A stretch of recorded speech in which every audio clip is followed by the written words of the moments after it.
by Jupiter, and Jupiter is good luck, good fortune, expansion, abundance, freedom, liberation, liberating of constraints.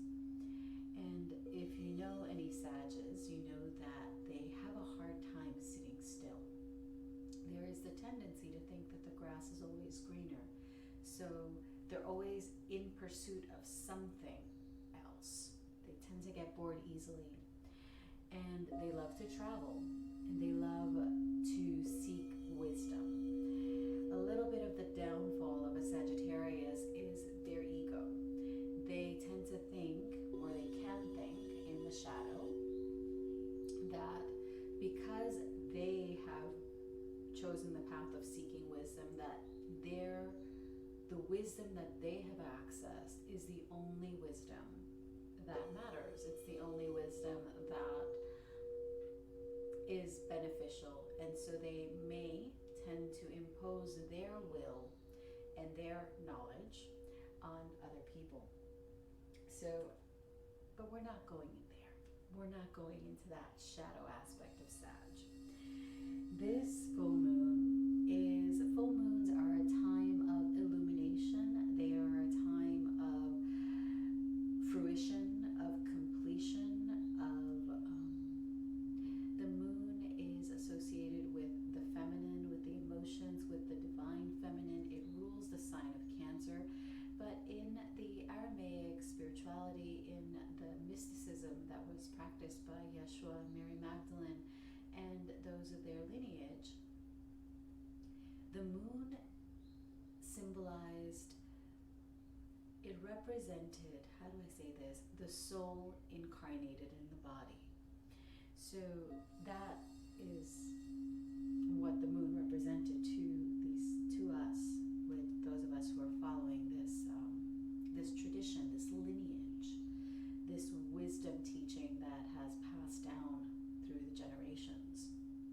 So full moons, I love full moons. Every time I see a full moon, I'm like, oh, look at the moon.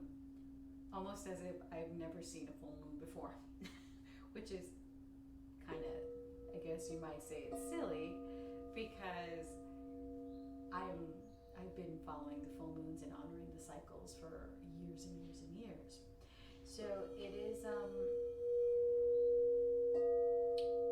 I guess a point of pride that I have, that every time it feels like even though I've been through full moon and Sagittarius cycles before, I always feel that there is something new to be gained and to be learned and to be accessed. There's more wisdom to delve into when I choose to go into the cycle. So we are still in the portal of the moon, the new moon, the lunation of Taurus. And this full moon is in Sagittarius, and it is at 3 degrees of Sagittarius. And 3 is a number that you will find across all spiritual traditions, be they Judeo-Christian, be they Vedic. The number 3 comes up a lot, and the number 3 is associated with creativity. It is associated with communication, with the Holy Trinity, of course, and there are Holy Trinities across a vast array of spiritual traditions. There is the Divine Mother, Father, God, Goddess, the Holy Spirit, and Yeshua, the Son. There is Shiva, Krishna, and Vishnu. There is Lakshmi. There are different iterations of Lakshmi, the goddess Lakshmi. So it's very common. The 3 comes up again and again and again. It is a number that symbolizes the infinite possibilities, and I love that. Like it's one of, it actually brings me joy, because I'm like, ooh, every moment we have the ability to create in an infinite array of ways. So it always, because I'm creative, it always piques my fancy to work with this number. It is all about the gifts that we have come to share with the world, and I guess even more importantly, it is about becoming aware of our actions and taking full and complete ownership and responsibility for what we are creating, knowing that these activations, these creations are part of our sharing of our light. So it's a very powerful number. If you are a life path or a soul path 3, you will have these themes in your life. If you live in a 3 house, you will also do that. So it is, again, mentioned the moon is at 3 degrees of Sagittarius, while the sun is technically at 3 degrees of Gemini, even though we're still in the portal of the Taurus new moon cycle until the next new moon. So this full moon is quite powerful because the sun is conjunct, and that means it's very, very close to Venus. It's very close to Jupiter. It's very close to Uranus. It's in a sextile to Neptune and in a trine to Pluto. So what does this mean? This means we're working with the energies of Venus, Jupiter, Uranus, and favorable aspects of Pluto and Neptune. So we're working with love. We're working with creation. So emphasizes the number 3 that this moon is at. Higher wisdom. We're working with beauty, with grace. All of these qualities, expansion, spiritual awakening, massive upgrades in our consciousness, awakening, all of these energies are being activated and emphasized by the sun. So we also have death, rebirth, and transformation. Remember, Pluto is not just about our personal power, it's about death and rebirth and transformation. Where are we being rebirthed? Where are we going into the womb, the cosmic womb, the void, in order to rebirth ourselves, in order to experience a higher iteration of our soul expression? There are the energies of liberating ourselves from outdated ways of thinking, being, and doing. So this is the frequency of Uranus, because Uranus is the planet that is kind of a wild card. They like to march to the beat of their own drum. They like to do their own thing. They are innovators. They're critical thinkers. They're the ones that choose to do things differently. Sometimes they do things differently simply because they want to be the rebel. But other times they do things differently simply because it is in their nature, and that nature actually leads them into deeper awakenings and deeper expansion because they are willing to look where we have not looked before. Pluto is in Aquarius, so again, Aquarius is the sign that is ruled by Uranus. So it's, again, that frequency of transformation, of deep awakening, of rebirth, of expansion. The moon is conjunct Mercury. The moon is opposing Mercury, and the moon is opposing Jupiter as well as Uranus. So the moon represents not only our soul in the body, our soul incarnated in this physical reality. The moon also represents our emotions, our inner world, the self that we often hide from the public. So our kind of soft underbelly is a representation of the moon. And it is basically this sensitivity that we have, our intuition, our soft bits that we don't allow the majority of people to see.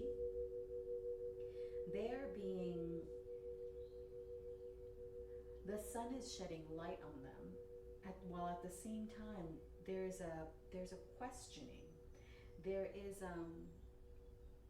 a desire to want to go deeper into our expression, into our expansion, into our awakening.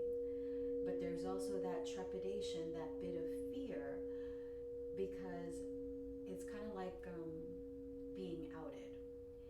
It's like you don't want someone to know this secret about you, so you've been hiding it. but you feel like you're being pulled in the direction of that reveal. So it's a beautiful energy, but it's also a beautiful kind of push and pull. It's a beautiful harmonizing of these energies, because there are ways for us to express and be in the fullness of our being, radiating our true light, and at the same time not allowing that light to overshadow or to become the dominant focal point. So it's that balance, that harmony between the outward expression and the inner. It's finding that dance. And again, you probably have heard me mention dance or harmony, because this is really what our human existence is. The way that I see our humanity is we incarnated in this physical body to enact creation through us, through our thoughts, through our words, through our actions. We are adding to creation. And this brings me to the frequencies that govern Sagittarius. Sagittarius was created by the Aramaic letter Samech. And Samech is the circle. Samech is it's the completion. It is, what else is Samech? It's the circle and everything that is in it.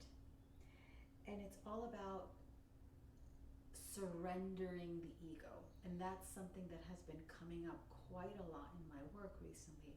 The surrendering of the ego, the allowing the soul to lead, the achievement of spiritual wisdom, but not achieving the spiritual wisdom for an egoic purpose, but for a higher purpose, for the purpose of the soul's expansion. Samech also has to do with reincarnation, and again, we come back to the topic of wisdom, because it is about the transmission of wisdom from teacher to student. And Samech teaches us the importance of higher wisdom and knowledge. And I was talking about this in my class, this Crystalline Sound Alchemy course that I just began with some beautiful souls.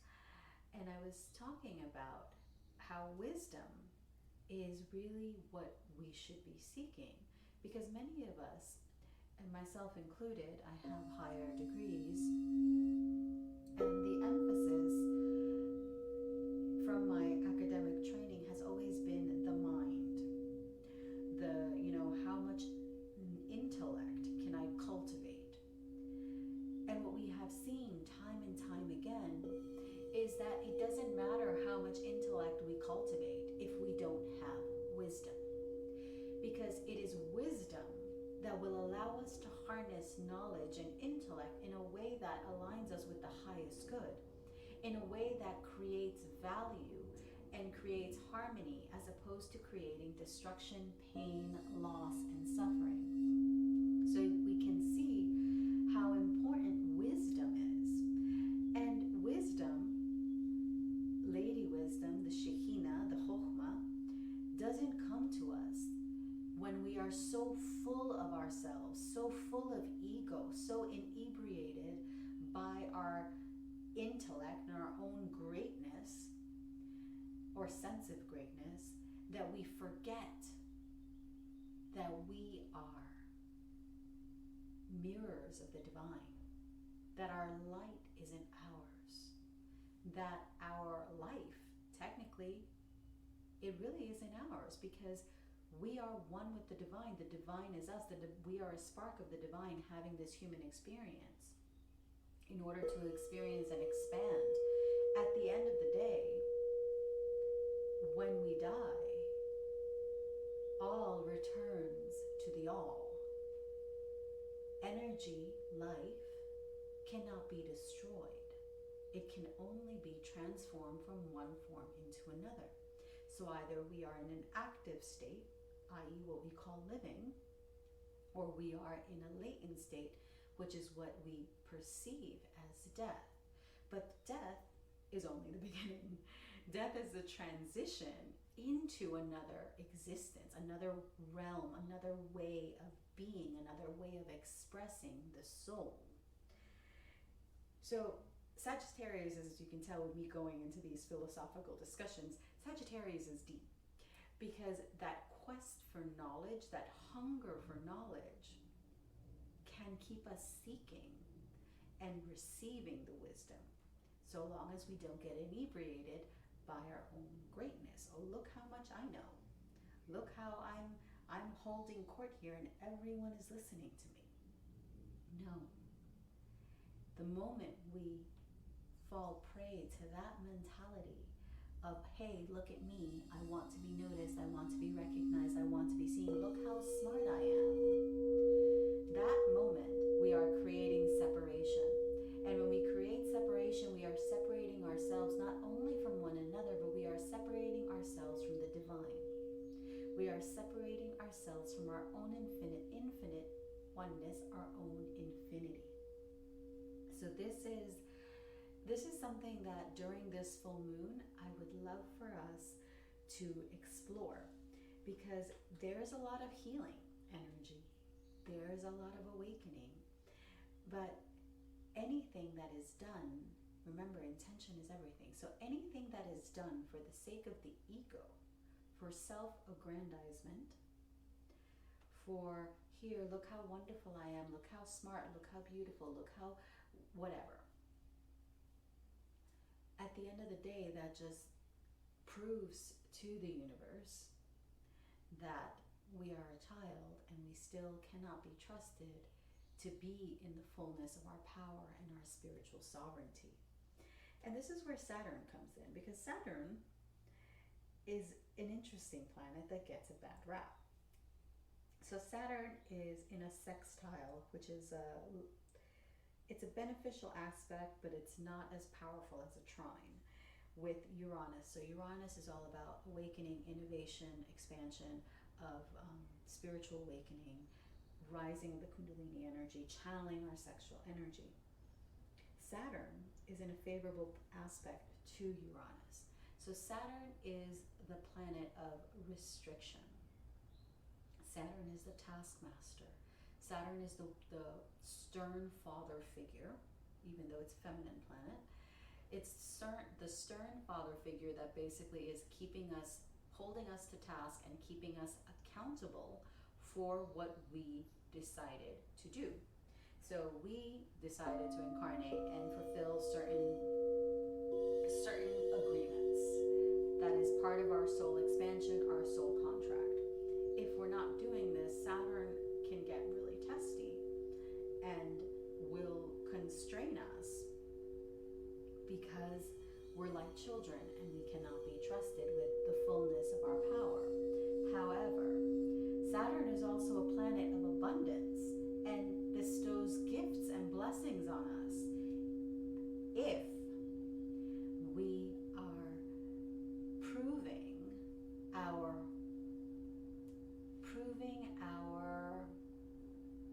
I don't want to say worth, but in essence it is proving our worth, because we're proving that we can be trusted with our power, with our expansion. We're proving that we know how to handle ourselves, and we know how that we are here to do certain things and we're doing them. So the more that we choose, because the planet that rules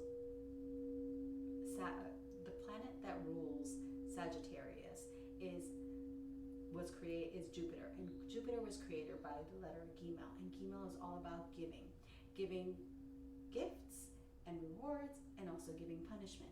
And punishment in the sense of, are we fulfilling our soul contract? Are we choosing the light? Are we choosing the divine? Are we choosing to align with our infinite oneness, or are we choosing to align with destruction, with chaos, with that energy of Lilith, that energy that seeks to manipulate, to confound, to control, to abuse, to ensnare and enslave and seduce? are we utilizing or misusing, mischanneling our creative energy, which is our Kundalini energy, our sexual energies? Our sexual energy is very, very powerful. So when we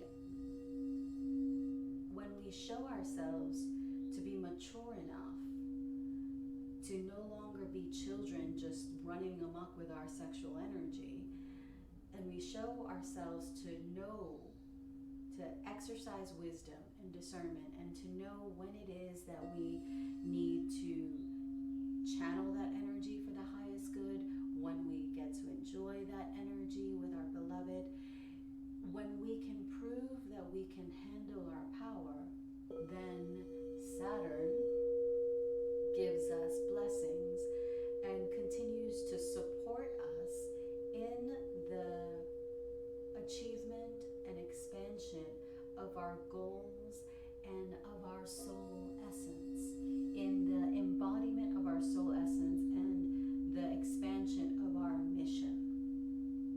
So it is a time for embodying our authentic expression, for deepening our intuition, for connecting with our soul. So it's all about expansion and connecting with our soul. So how do we expand? How do we evolve? How do we cultivate wisdom and discernment? Practice. That's how we cultivate it.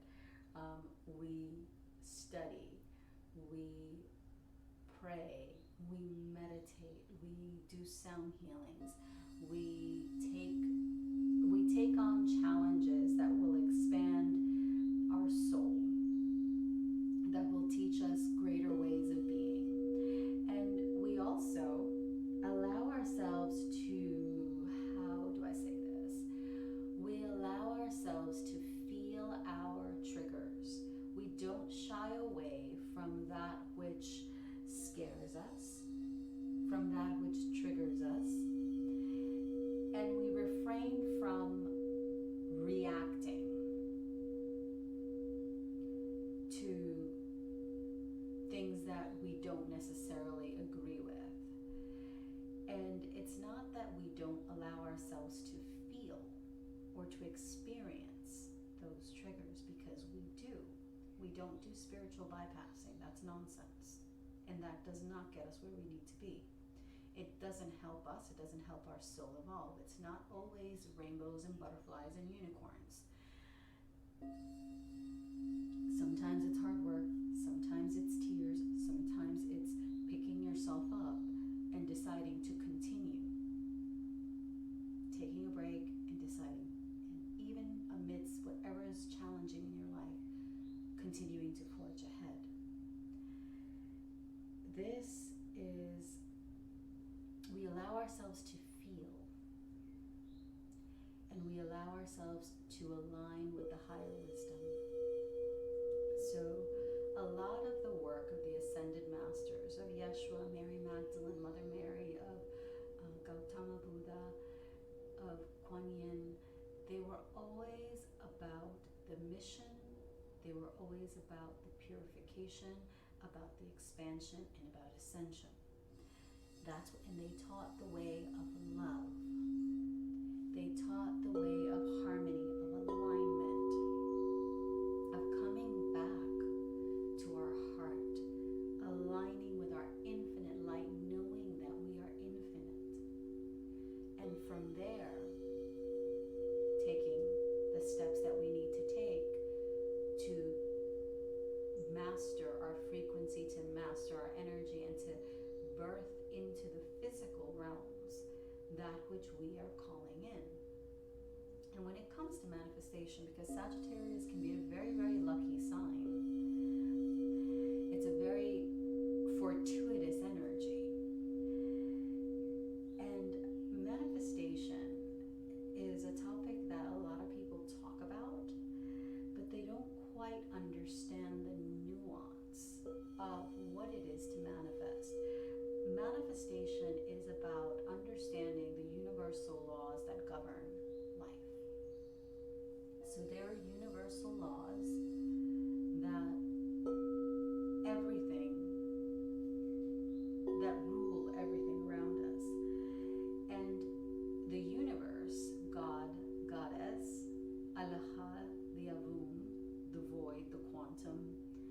however we want to quantify the infinite divine essence that we are all a part of, it responds to frequency, to vibration. So if we, and this is why purification is important, and this is why spiritual practice is important in developing a spiritual practice, because that allows you to purify. And what are we purifying? We are purifying the imprints, karmic, lineage, and otherwise, of the imprints and the patterns that we have learned from lifetimes, from schooling, from social media, from our parents, etc. We all carry these imprints, and they operate subconsciously. So we're not aware. Oftentimes we go about the world like children, just reacting to the world around us, and then blaming the other thing, person, whatever, for our unhappiness or our discomfort or our pain. And that's the ego that keeps us in this loop. So when we surrender the ego, when we decide to embark on a spiritual journey to expand and to surrender the ego doesn't want to be surrendered. The ego wants control. The ego wants to keep you by the balls, so to speak, and keep you dancing to the same tune, because the ego has it wired that it's keeping you safe. And this is what you have been taught from a young age. You don't do this, you do that, because that is what's always been done. That is what keeps you safe. That is what keeps you, accepted by, your peers. This is what success looks like, etc. However,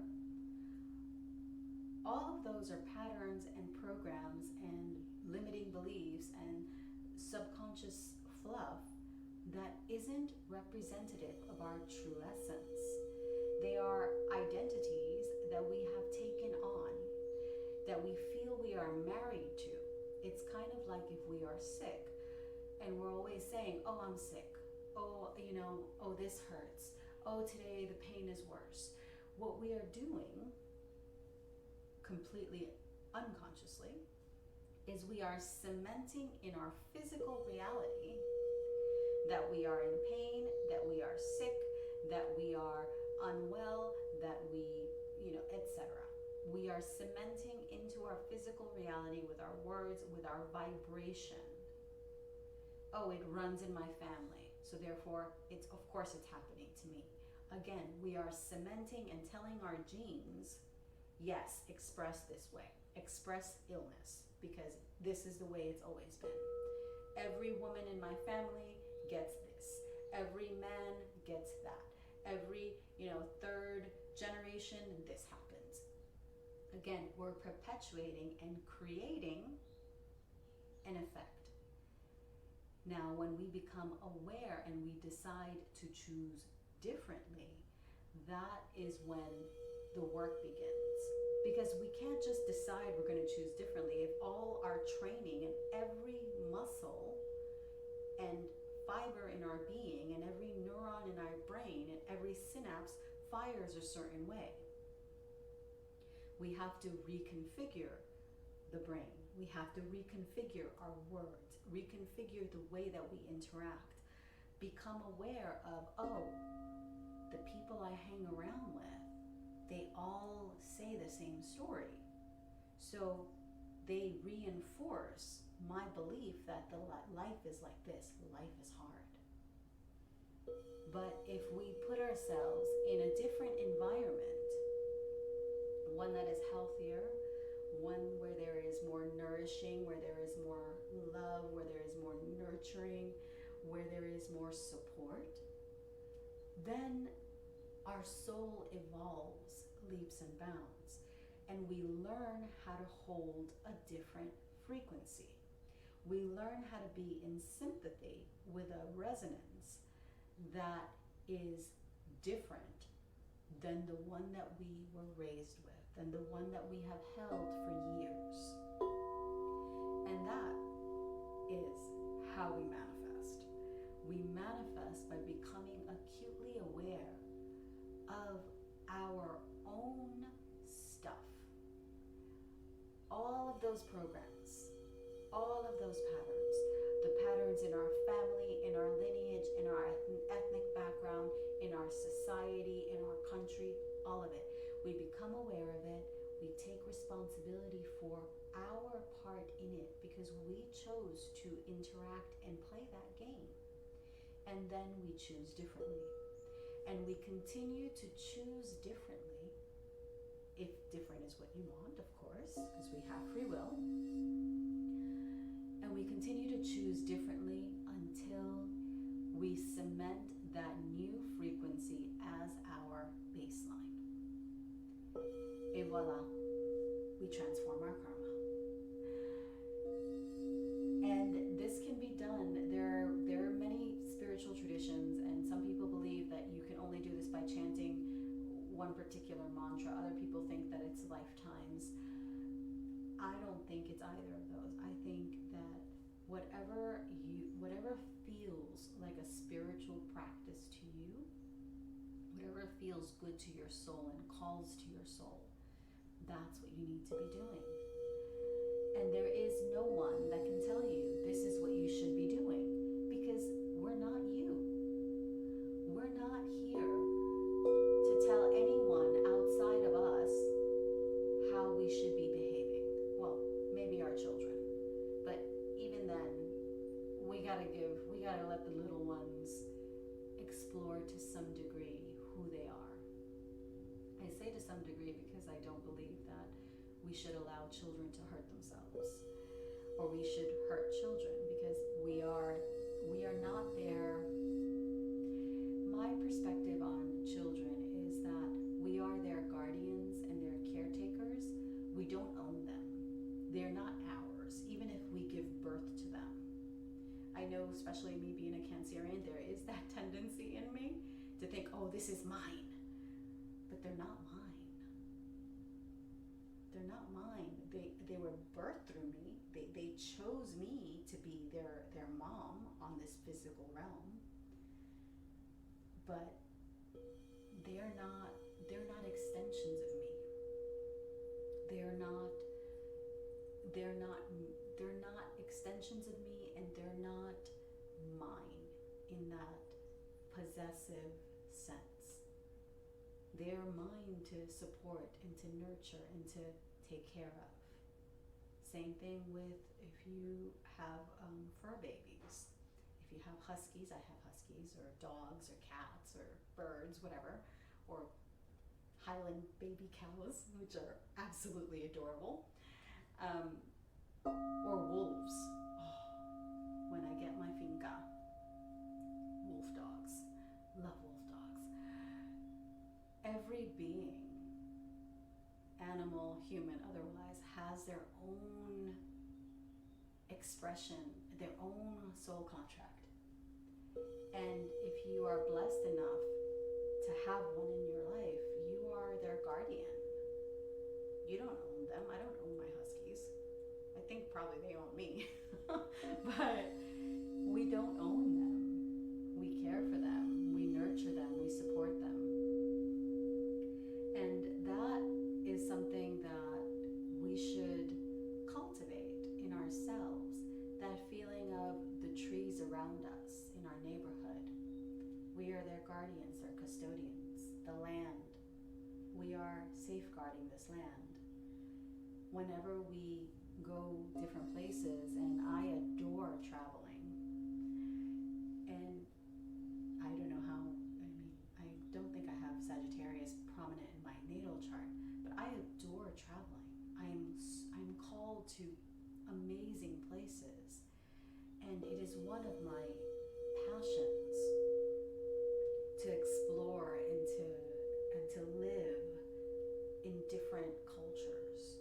It's probably why I speak several languages, and it's absolutely fascinating to understand how your own frequency changes the moment you interact with another culture, with another person, not from the perspective of you're mine and I need to make you mine, but but from a perspective of respect, from a perspective of reverence. Reverence for the cultures, the lands upon which we walk, reverence for our human body, reverence for the animals, the beings, even our house, reverence for our house for providing a safe haven. So all of these are ways to continue our spiritual expansion and evolution, to seek the higher wisdom that Sagittarius, that this full moon in Sagittarius is wishing to illuminate for us. Where is it that we need to expand? Where is it that we need to do things differently? Where is it that we need to throw the ego out, evict the ego, and allow your soul to lead, allow your soul to guide you in your expansion, in your evolution, in your alignment with your soul mission, with your light, in the sharing of your light. Where can we invite more humility? And humility isn't humility. Maybe this is just a Hispanic Latin thing, but we as a society and as a culture tend to not want to speak of our gifts, because no quiere ser presumido. We don't want to be conceited. That's the translation. We don't want to be conceited. We don't want to act like we know it all and we're the cat's meow. And what I am understanding about humility is that humility is really understanding, aligning with your infinite oneness, with the fact that you are the divine in human form, and surrendering. Surrendering everything that you think needs to happen, needs to be. Surrendering everything that has to do with the ego. Surrendering it and allowing the infinite to be at home in your body. This would be the embodiment of the Shekhinah, the Holy Spirit, the embodiment of our soul. And humility is taking on a deeper and a new meaning every single day, because every single day I am amazed at what I have been allowed, I have been gifted with this co-creation that is my life. And I catch myself and I'm like, wow, look at what I can do. But it's not look at what I can do. It's look at what I have accomplished by surrendering myself, my concept of who I need to be, what I need to be doing, what success looks like, what my family expectations are, surrendering all of that and allowing myself to be guided by something bigger and higher than me, by my soul. And I'm going to leave it at that. Where can we be more deeply in alignment and guided by our soul? Where can we surrender fully and trust in the divine, trust that in the infinite wisdom that has created us and all things, we are safe, we are protected, we are held, and everything will be even more amazing than we could have ever imagined. Happy full moon in the sign of Sagittarius. Check out the sound activation that follows this episode. I am really, really happy to be sharing that with you. We have new microphones that I believe we've got the setup right. And I have absolutely no idea how to work a mixer. But every single time I've been working with these microphones, with the new microphones, and putting this setup together, I've been like, okay, Shekhinah, Divine Feminine, angels, whoever needs to tell me how to work this motherfucker, tell me, because I don't know what I'm doing. And then somehow I tweak something, and I know that it's divine inspiration, because it sure as hell is not me, because I have absolutely zero awareness of how to work a mixer and how to coordinate microphones, and yet the sound is banging. So I'm very, very pleased to be sharing these sound activations with you and these episodes. So thank you once again for joining me. If you enjoyed this episode, share it, like it, comment if you're watching this on the YouTubes. The sound activation, listen to the sound activation, not on, what is it? Not on YouTube, not on iHeartRadio, and I don't know if there's another one. If you know that your podcast platform intersperses advertisements into the body of episodes, do not listen to the sound activations. Sound activations are energy healings, and as energy healings, they're very, very powerful. So I need you to be mindful and keep the energetic container that we will be holding pristine. If you want to learn about sound and the mysteries of sound and how it can transform and completely upgrade your life, registration is still open for the Crystalline Sound Alchemy Sound Healing course. We are only one session in, and the next session is not for a few weeks, simply because we need the time to integrate the practices and the work, because it is work. So if you would love to upgrade your existence, check out the link in the show notes or the link in my bio, and or message me and I can send you the information, however you like to do it. Have a blessed, blessed full moon, and I will see you in the sound activation.